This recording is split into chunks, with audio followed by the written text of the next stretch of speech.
we have a guest speaker that is going to lead us through this discussion. She is Dr. Sophia Abiri-Franklin. She is managing partner, Georgetown Solicitors, Lagos. Ladies and gentlemen, this person is a distinguished alumna of Babcock University. She completed her PhD in law in Babcock University in 2022, and she is a Queen Elizabeth Scholar, currently visiting scholar with the Institute of African Studies, University, Ottawa, Canada. But before she came to Babcock University, she had obtained her first degree in law with honors from Delta State University, a master's in law from the University of Lagos, and of course, a PhD from Babcock University. Please put your hands together as we welcome on stage our own very wonderful Dr. Sophia Abiri-Franklin. Thank you very much. Thank you very much. Before I commence, first of all, I want to appreciate the management of the CPGS for inviting me to come and speak to us. It's with great sense of pride I'm standing before you to deliver this presentation today. Thank you very much, sir, for inviting me. And I want to congratulate you also for the theme of this workshop, which is Postgraduate Teaching and Supervision for National Development and Global Relevance. Indeed, that has just been the major crux of everything I've done in the last few months. Well, I will even say 2 years since, or 3 years since I came to Babcock. And before I came for my PhD, I had been thinking of doing something, researching in an area that will be of import, not just to get a PhD, but I should be able to impact my environment. Thank you very much. And so before I commence the very short presentation, I would love this session to be interactive, because when I was invited for this presentation, I had something in mind. And if you are like me, if I'm attending any workshop, I look at the various sub-themes and I'm excited about various subjects. I begin to anticipate. So I would like to, I know you've heard my recitation or you've heard my name, but I don't know you. But I would just like 3 participants today to tell me what is on your mind right now. You have seen the title of my presentation, which is Research, Collaboration, Fellowships, and Related Opportunities. Can you tell me what is agitating your mind now? I understand the conversation that has been going, and I'm enjoying it. Just tell me what you're expecting to get from this presentation. 2 or 3 persons. And the Holy Spirit is here because we don't know the day of the Lord's visitation. So maybe it's what you say, God will answer your prayer today. So I want to see, because I don't want us to just tick the box. This, to me, this is serious business. And as a postgraduate lecturer, this research, collaboration, fellowship, and related opportunities should be a big issue to all of us, because my life has been transformed by just coming to do a PhD. So can someone just tell me, what is your expectation from this presentation? Thank you. I'm Ayodeji Ajibade from the Department of Accounting, School of Management Sciences. Okay. Looking at the title of your presentation, Research, Collaboration, Fellowship, and Related Opportunities, what came to my mind is someone that is experienced, that have got some experience in collaborating with regard to research, and is here to share,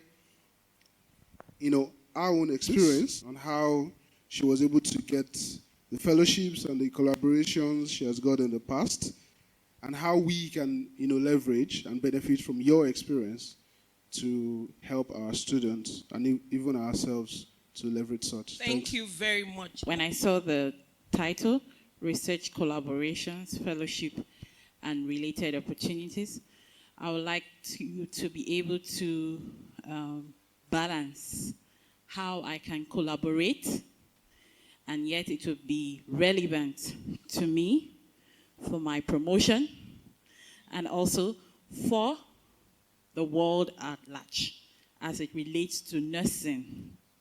Thank you very much. So I will just go straight into my presentation, hoping that at the end of the day, your desires will be accomplished. By the end of this presentation, it's my desire that all the participants would understand the benefits of these research collaborations, fellowship and related opportunities, develop the skills and knowledge necessary to write a successful application, identify the different types of research collaborations available.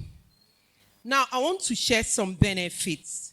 So, I'm asking a question. Did you know that research collaborations can boost your productivity by up to 50% when you collaborate with people in your area, multidisciplinary research? Research collaborations can also help you to gain international experience and exposure. For example, you have one standing before you. As at today, to the glory of God, I'm a Queen Elizabeth Scholar alumni. It will help you to build a network of colleagues and collaborators. As at yesterday night, I was just trying to count that from my last trip, I now have about 10 countries that I have strong contacts in for collaboration. 4 in Canada and 6 in West Africa. I mean universities and collaborators. I will share a bit of that briefly. Research collaborations can also make you access new funding resources and partnership. It will increase your chances of success in publishing and grant application. So that's just one of the benefits of research collaborations, because from the conversation ongoing in the room, it may be that if the system, maybe it's not looking like the system, it's really encouraging us as lecturers or postgraduate lecturers who may be a bit laid back to pursue it. So I would take a moment to just say one or two things to inspire you so that we'll take this topic actually serious. It's not just for the university. Yes, if you go out there and you make all the news, the university the name will go high up in ranking and all that. But if you are like me, it's for you personally. What is your own desire? What's giving you fulfillment as a lecturer? And what do you really want for yourself? So for one of the benefits from my recent collaboration or research experience is that as a result of this scholarship, the grant I got, by God's grace, December, we're expecting a visitor from Canada. I mean, from Carleton University, they are going to come to Babcock University to come and visit the school, just because I was able to go there for the program. So that's one of the benefits of the research collaboration. And if you're like me, you can start anticipating what can come up. And then the difference from what we probably have been doing and what I see out there, I mean in the West, abroad, what they are doing, as little as every little thing, they talk about the impact. They talk about what do you want to get from it. You are writing on a particular area. And, to me, it was just a big word of difference, because everything you listen to someone's research focus, and immediately you can see what the person is going to get from it. Unlike certain kind of topics I've seen. I mean, not just here, right from my first degree, second degree, and by the time I came here, you see some topics that someone is writing a project on, and you are wondering, what is the impact of this particular topic? So I talked about one of the benefits, which is, I said I've established strong collaboration contacts in universities, among which are Carleton University, University of Ottawa, University of Saskatchewan, amongst others, that we hope that by God's grace from this, other things can bet out of this. And I'm talking about research collaborations, not just abroad. So last year, in the course of the paper, I'm going to talk a bit about networking. So I met some professors and some engineers in Covenant University. I went for I think they call it town and gown presentation. In 2019, I had just commenced my PhD, and I was invited to Faculty of Engineering in Covenant University to present a paper. I think I did something on corporate governance and engineering practice or something. So the 300 or 500 level students, I can't remember. And so since then, I kept in contact with the departmental heads and that. So one of the heads there had moved to Abuad, and they contacted me last year that they were starting a research group. It was a multidisciplinary thing in the engineering department. And I was one of the lawyers that was contacted to come and be in the group. So I want to share that collaboration we've done, that is commenced that thing, the hydrogen research group. If you go online, you can check them out. We started meetings in July last year, and we've had over so many meetings every Wednesday since last year, July, until just, I think it was just Christmas period, we did not hold meetings. And as I speak to you, as a result of that, we are currently organizing an international conference that is going to be happening at the end of this month, where we're able to attract guest speakers from University of Manchester and a German research center in university, aside other universities in Nigeria. And that's from just that thing they did. It's not from the school. So I was happy when the RIC director, the representative, was talking about groups, forming research group. And it struck me that that particular exercise was from a particular department. It's an engineering department that formed this thing, and it's really big now. And they are currently a member of an international group as I speak, as that group is applying for certain funds under the international body. So those are the kind of things we can do. It's not just an individual thing per se. As a department, as a faculty, the benefits will really go far. Also, as a result of the contact I've made, I've identified certain programs that I believe that even Babcock University can adapt to this university, and the university will be better off. So what kind of person do we need to be to actually take advantage of research collaboration? What are the soft skills you need to build? How do you prepare yourself? Maybe if you're like me, some of us don't even believe that you can actually get a grant, because if I tell you the truth, when I was afforded that particular opportunity, I did not believe that it was true. Because when I read what they said they would do, all expense paid, they will have to take you to Canada and all that. I said, these people, they have come again. I did not believe. So it took someone from there, a professor over there in Canada, to actually convince me that this is not scam. It's true. So, but that's for someone like me, because, you know, I've not been in academia all that while. I didn't have the exposure to see where these things are flowing. But I'm just coming back from somewhere. In Calton University, I actually met a professor from Nigeria. And I sat in that department, I heard he was on 3 grants. And he was not the only one. They showed me 2 or 3 PhD students. I think one of the guys, Chike, is an Igbo guy, and he was on like 2 or 3 grants, a PhD student. So it's like a culture thing. Everybody's applying for grants you are getting, and it's like nobody was doing anything from their pocket, and they were all sponsored, and they will be reading, and you will be seeing the motivation why they are doing this. Someone is traveling for a conference in Italy, and is sponsored. And so it's like everybody you meet, they have a sense of a focus for what they are doing in the university community. So I've just shared some few things because the time is very short. What I have in my heart to share is really big. But I just put a few things that I said, look, let me take this as an elevator pitch kind of presentation, because the time is really short. But you are looking at what you see in the slide right there. You can see communication, teamwork. You have to be very aware, intercultural. What are the kind of things you need to learn? You need, to me, if I would mention only 3 things here in this line, I'll pick communication, mentorship, and networking. And so I will just run through it. So for communication, for you to get these opportunities, you must be able to clearly explain your research focus, verbally and in writing. The way you speak about it, when they say write, you have to write better than you speak.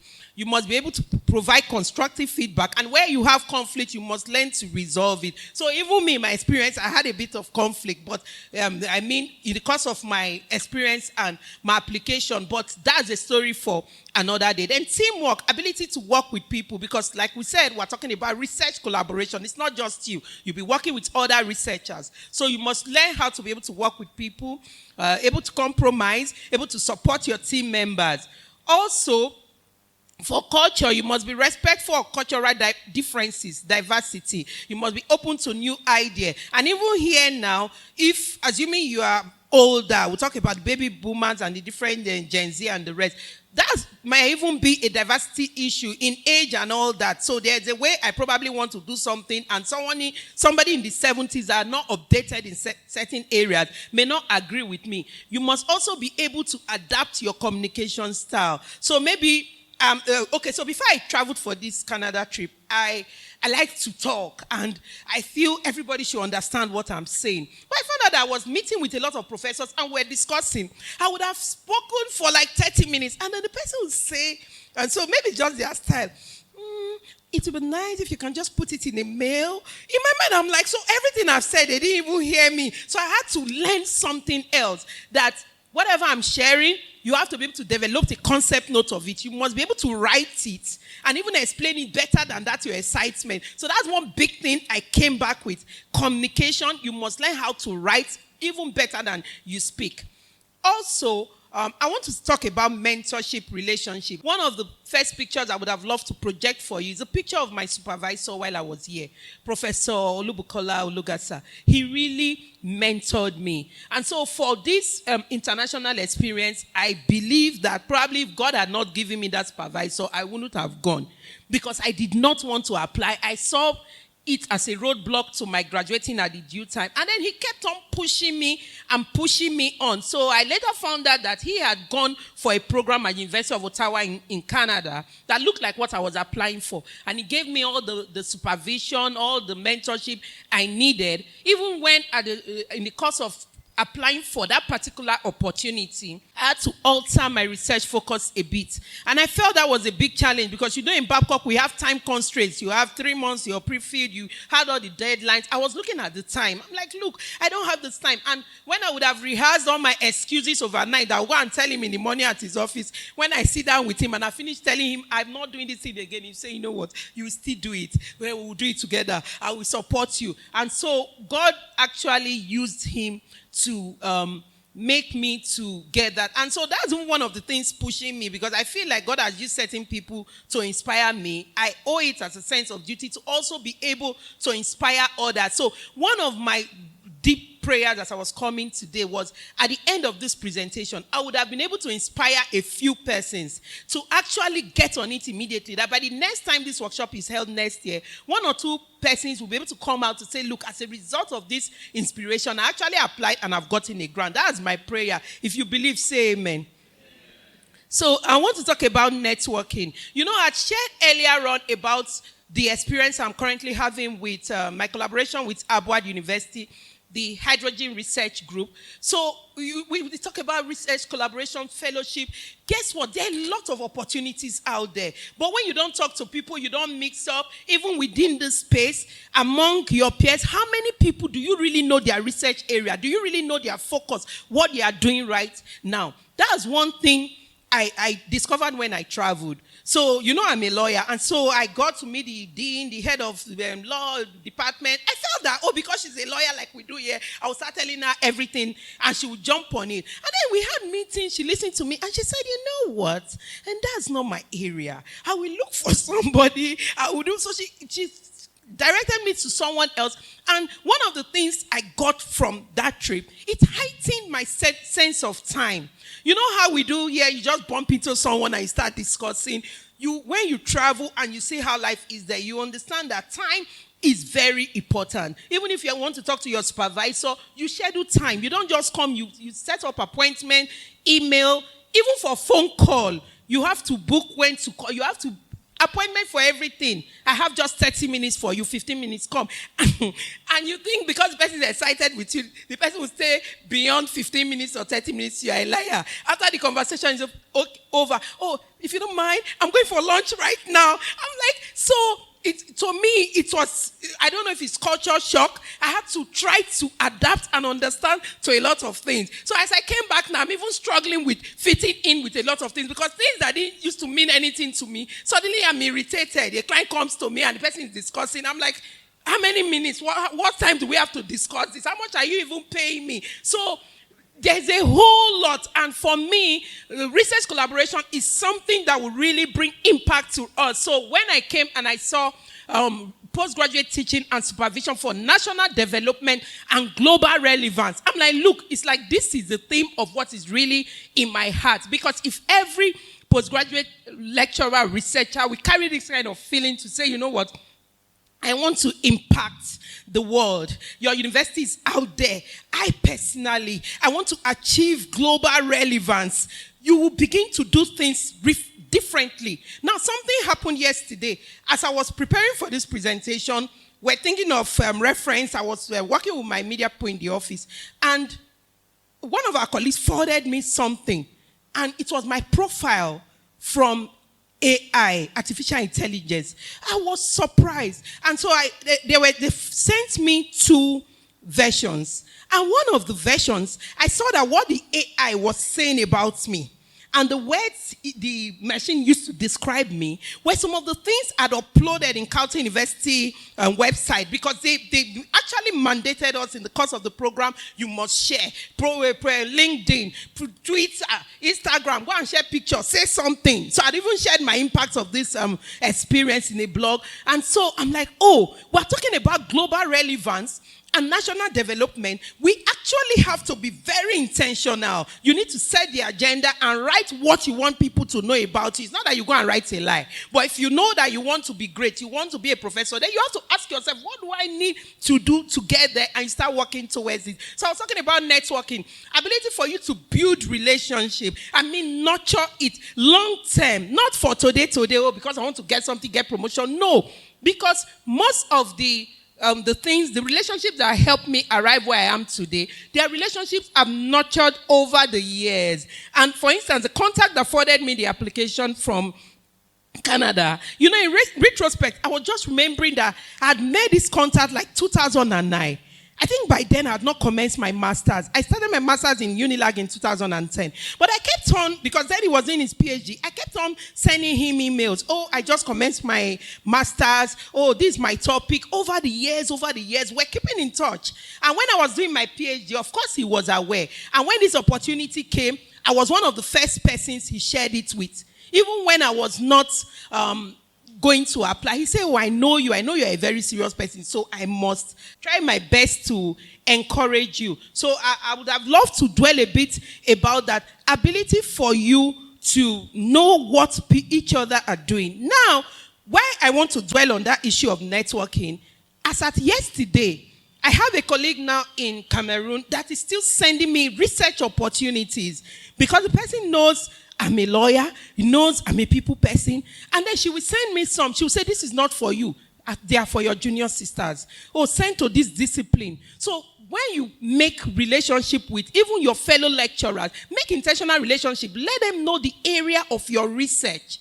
And so, because as I'm searching for my own opportunity, I'm a lawyer now, I may see something that is IT related. And remember Dr. Maintomi and say, oh, or Dr. Ajike, because he's IT. But if I don't know what he's doing, but if there's a particular interest he focus is working on, I could, because you know at times when you are doing your research, you stumble on different things. So it's important, and you know we are talking about collaboration. You can't do it on your own. So from time to time, we should have workshops where we talk about what we want to do, because you can have people that can actually push you forward. And one of the things along the line you will learn how to build is to learn how to write your CV and resume. Also a statement of purpose. Present that issue of presenting your leadership experience is another big one. So because I understood what the last speaker said when he said about sketch the last time he tried to do something, he gave him headache and all that. I was in that space too, I understand. You know, when someone says, talk about yourself, what have you done, 20 years experience, you think it's easy.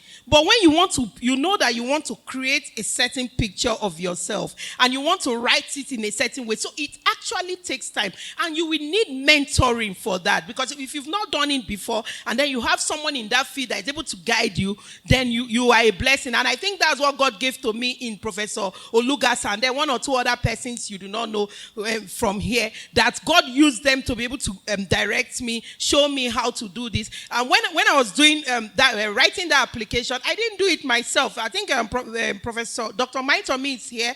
I disturbed him, especially when we're writing the budget. I was confused. They had taught us research proposal. I thought it was academic thing. I'm like, this academic thing, I know how to do it. But it was not adding up. So I had to go and disturb him in his office. And one of the first places I went, actually, when I saw the application, I went to Rick's office. And I must thank Professor Grace Tayo. She actually opened that door immediately. They downloaded the thing. They said, do this, do that. And by the time they just showed me what to do, I went back to my office. And then from there, I started visiting the lecturers I felt could assist. And I took it up from there. So what am I trying to say? Most of us were trying to do things. We're hiding it. there's a particular opportunity, you are hiding it. I'm sure that person is not here, but I've had experiences of universities, some of my colleagues from other places in West Africa shared stories with me where lecturers and HODs saw opportunities and they hid it from the faculty. They hid it from their department. I know that kind of lecturer is not here. And so you will not be that kind of person. So if you are working on something, I saw certain opportunities that I shared with people. Even this one I'm talking to you, some of our colleagues can testify. When I was applying for the opportunity, I shared it with them. So it was not as if I was hiding it. I have some few resources available that you can take your time to look at. You have online database and some. I set out some funding agencies for you to look at. And I think one of the interns in my office, a first-class graduate for Babcock, just told me, madam, we're using Google Alert now. My mates, we have this thing, we do Google Alert. It tells us when there is a grant application. So I added it for us to look at it. And so you have existing research collaborations, fellowship, and related opportunities. You have research collaborations from different institutes and then fellowship. I believe the slide will be circulated, so you will have it. And I attach for you links to relevant organizations and websites. These things work, so don't think it's scam. I saw a lot of people on these grants. I saw my flatmate in Canada had traveled around the world on grants. And I was looking at her passport, and she said, look, Sophia, all these things, I've never paid for any ticket. So I'm like, so how come I've not been hearing of this kind of thing in Nigeria? I've been budgeting, struggling to go to US. Right now, my plan is grants. That's how I want to, is to travel the world. I don't know about your agenda. So I have action plan for you. What I think, if you want to take advantage of this presentation, one of the first things you need to do is to develop a research agenda. You need to know your plan, your focus, what you want to do. And if you do not have one right now, I will just go to the theme and talk about national development and global relevance. You can even go to the United Nations Sustainable Development Goals, because most of the international opportunities I saw that some of the issues they were willing to put their money on were related to the UN SDG. So if you, assuming you did not know what to do, you can even look for something there and develop something around your discipline and come up with an agenda that you want to pursue. And then you can schedule a minimum of 1 hour a week for finding opportunities. So I have this friend from this experience, and she has gone around the world, so many opportunities. And I asked her, she's even a magistrate, but she's currently doing her PhD, and we're together. She's a key scholar. I said, how are you able to do this thing? She said, oh, look, whenever you people are here and you're playing, I'm on my Facebook. It's all these grants I'm looking for. There's a way I've arranged it. So, most of us who are IT savvy, we can schedule time in our phones to tell us, oh, take this 30 minutes, 1 hour while you're in traffic. Quickly do this. You can prepare to submit at least one application a month. It takes time.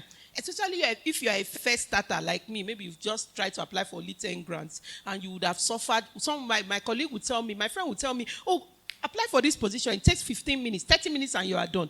That same application, she said, took her 30 minutes. I will apply for it. It will take me 24 or 48 hours. Because I'm struggling. It's my first time. She already has her profile and all those things saved and all that. Subscribe to newsletters related to your research focus. And so from the links, you will see a lot of newsletters. One of the newsletters you must not forget to subscribe to is Opportunities for Africa. I hear United States Embassy is also very good. They have a lot of information from time to time on their Facebook wall.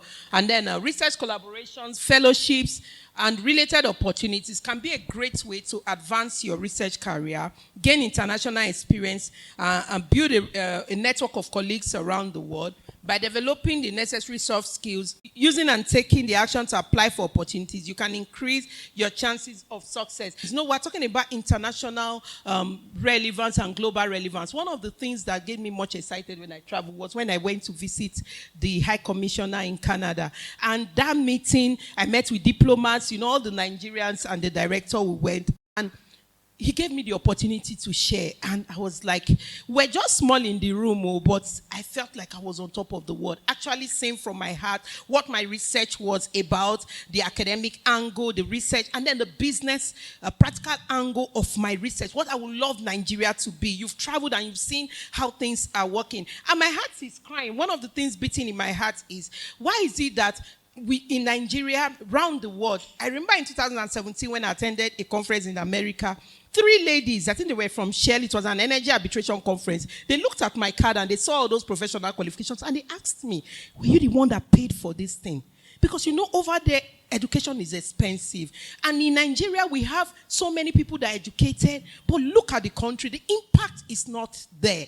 That is why everything I've listened to today, the ongoing conversation before my presentation was really making my heart to beat, that even if the lecturers and the students, we come up with a desire to say we want to impact the nation, we want to change something, I believe things will be different. Then I have a few recommendations for the CPGS, or rather the university. I listened to the conversation and I said I agree with the issue of visibility, the policy of the university, the online presence of the school. And one of the things I noticed in Carleton, their online presence is too much.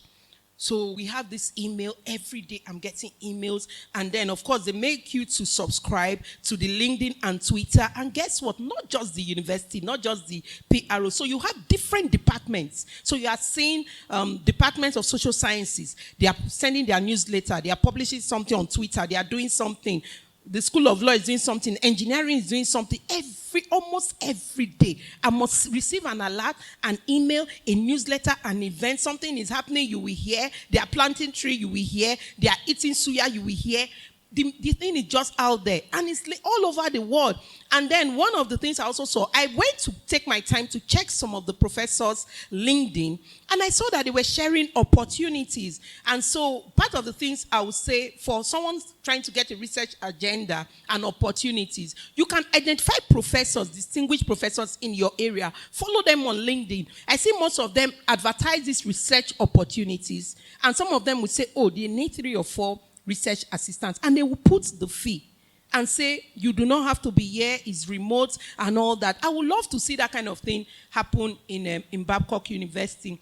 Also, the impact of publishing our impact cannot be overemphasized. With this short program, all the things I've done online, I can't even quantify it, because you are kind of mandated and you are very intentional about what you do when you write out there and you imagine that the whole world actually knows you and they are following you. I also said university, one of my suggestions is that universities and the faculty department could assist researchers by publishing or identifying a list of Scopus journals that they can collaborate, and also collaborate with journals for the payment of fees. I was with a senior colleague yesterday. He's currently rounding up his PhD at, I think, Pan Atlantic University. And he was telling me that they kind of mandate them. You also have to have Scopus. But he said, oh, my supervisor have identified 2 journals.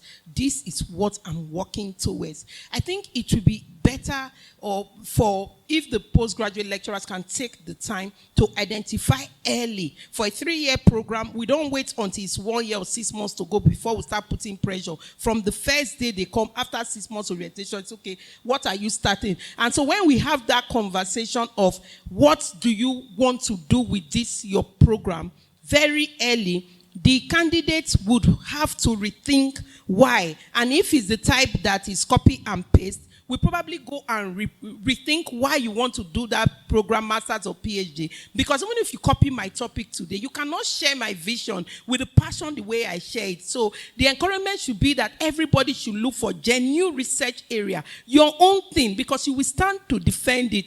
When I traveled, one of the things I wrote in the blog, I said that my skills were really heightened was the issue of communication and networking. So you are meeting over like 50 meetings, and everywhere you go, they will require you to introduce yourself, and you're going to talk about your research focus. So if you don't know how to communicate it, and guess what? They are not joking, because as you are communicating your research focus and your desire, somebody is identifying you. So you can see that lady there on black. She's Professor Nana. She's a Canadian, but she's Black Canadian. And so this was the last event I attended at Carleton. It was a management retreat. It was hybrid. So you see the people are small there. There were not many, but the people that attended the meeting, they were more than this. So it was after the meeting, we just say, oh, let's take a group picture. Some people have gone. And I don't know what I was saying. And she was drawn to me. And she said, oh, what is it? I said, oh, I'm interested in this, that. And from our little conversation, I found that She was the chair of a particular grant. She had attracted a particular grant of millions of dollars. And she had research assistant. And then we talked. She said, these people are very open. And she said, oh, don't worry. I will help you. I will send you my template. You will do it. And she actually sent it to me. I sent her an email and she forwarded me. When I saw what she did, I mean the detailed application that she used to get that grant, I said, oh, no wonder they gave the grant. And so when the director was speaking and he talked about the bio-sketch and the template that will come for you to apply, I understood, because every penny you have to justify it. If you are going for grant opportunities, it's not opportunity that you want to go and see the world and shopping spree. They don't have that kind of money for you. You have to say everything you will do. You are taking a research assistant for 4 hours a week. This is what you are going to pay. You will justify it with receipt. I will end there and I will be happy to respond to your questions. Thank you very much. Ladies and gentlemen, thank you very much. Let's give it up for Sophia again. I figured that if I sat there, she would we spend the entire day, because she's actually a listener's delight, and I am quite thrilled by the passion with which she made her delivery. Ladies and gentlemen, it's been research collaboration, fellowships, and related opportunities. And she's willing to take our responses and feedbacks now. Questions, please. Or contributions or feedbacks. Okay, Professor Unebo, his hand is up. So let's begin with Dr. Adeboa. Thank you very much. Just like you said, Sophia is really a listener's delight. But apart from the issue of grant winning and stuff like that, for me, as somebody that works here, one major takeaway is the issue of collaboration. It's a big problem here. The issue of collaboration. You know, you said somebody at Abwad called you a lawyer to be part of research in somewhere, something in engineering. And that's the way it should be, either interdisciplinary or multidisciplinary. But I'm asking the deputy provost, the acting provost, that this communication should reach authorities. They should realize that they are killing interdisciplinary and multidisciplinary research with our current policies. It's very critical for us to look at that, because once you go that route, you are going to get more visibility. You're going to get more invitations because people want to collaborate with you. There's an example I gave at a meeting. Somebody in music was invited by somebody in medicine because of some problem with the throat. And it has to do with people that play wind instruments. And it ended up in a solid paper published in a medical journal. And for our policy, the music professor is disadvantaged. That shouldn't be. So collaboration is critical and we must talk to it. We spoke to it sometime and they said they're going to review, because a document is a document. Once the policy is still subsisting, unless it is reviewed. But it should be done so that people can really explore. Thank you very much. Thank you, my sister, for your presentation. I was really wrapped in what you're saying. But the problem I have is that we are doing our research to benefit people from overseas. Nothing is benefiting us here in Nigeria or in Africa. From what you have done, looking at it politically, it looks like it is you that is benefiting, not Nigeria or Africa. How are we going to do our research to benefit us, looking at our country politically? Because almost all of us, or all the politicians, are corrupt. How do we bring what we have done to our situation? Thank you very much. Well, fortunately for me, my research area, my focus is not just to benefit abroad, like you said. I have a lot of things I'm doing because of my research that is of great impact to Nigeria. But I took the point away from what you said, which is one of the passions I have that I'm running with now. I found out that most of the grant opportunities there were founded by individuals, like charitable organizations, people that set out funds. And so part of the area of my research is individual sustainability, where I'm advocating for individuals creating a legacy. And part of what I want to get from that angle is advocating to clients, the business sectors, companies, to actually set out these funds and grants. Because in Caltech University, I think I saw in their School of Business, there are 2 buildings where I think there are 2 billionaires or so from the estate planning department or so that actually instituted a fund for research. So those are the kind of things we can start doing now. Aside Mr. Tony Elumelu, AIG Mokwede, there are few persons actually doing a lot of things in the area of grants, research, trainings. So, of course, if you are looking for a grant right now and you go out there online and you are not seeing anything that will be of immediate benefit, you might want to tilt towards their research area. But people, individuals can come out. By the time we set an agenda and, start a campaign that I intend to start immediately, that we should set up fund, assuming Babcock University or a particular department comes up with a particular agenda that they want to research on, for instance, cultism in Nigeria, or they want to stop this menace of Agbero, or whatever. It could be anything. And then approach some of these billionaires to say, look, set up, you can bring this money, because the money that everybody's keeping to buy private jets all the world, by the time this country is hot, we can't stay here.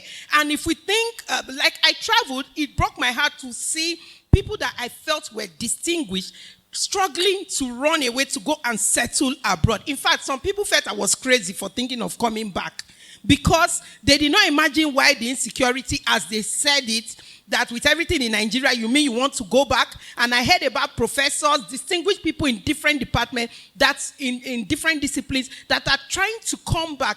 I saw things that broke my heart. I mean, not just from Nigeria, but from West Africa. I mean, distinguished professors that we go back there and probably take up jobs as low as cleaner or whatever, just because they want to make a life. All the passion we have, if we sit down and talk to our people. This is a faith-based institution. Apart from the university, we have church members that from their tithes, if they are really sincere, their net worth. And then you can target them and let them bring out this money. And if you want to research, for instance, on, let's say, fowl, poultry, we had one of our scholars for researching on agriculture or something like that. You could bring out people that will bring out this money. So I think maybe we are lazy a bit, or we're not doing enough as an institution, because over there you see most of the things the institutions are doing it, even the government. So we can't be crying about government Nigeria. No, this is our own government. I feel Nigeria starts from us. We should now start thinking about what we'll give back to the institution, to the country, because once you start thinking that way, I think that's one of the things I took away from this opportunity, because it made me sit down. I didn't have enough time. If I would do another talk, I was going to talk about how you will communicate your impact. Because if somebody says, I'm ready to give you 5 million naira or $10,000, what will you give back? You must be forced to think. So you can't be thinking of doing what we favor them only. I think that's not what my opportunity, the grant opportunity, was about. This is a very good one, because most of the things we took, but that's why I'm here. I'm currently in Nigeria carrying out, they call it knowledge sharing community experience, that we have to give back. So I'm going to be running certain programs that I hope at the end of the programs, it would have impacted globally. I mean, international relevance. It should have impacted Nigeria. It should have impacted Babcock University. It should have impacted all of us, because a lot of people now know where Babcock University is because of this opportunity. So I think it's something we need to desire and actually work towards. Thank you. Ladies and gentlemen, from all of us to Dr. Sophia Abiri-Franklin, let us say thank you. Let's put our hands together for her. Thank you. Thank you very much.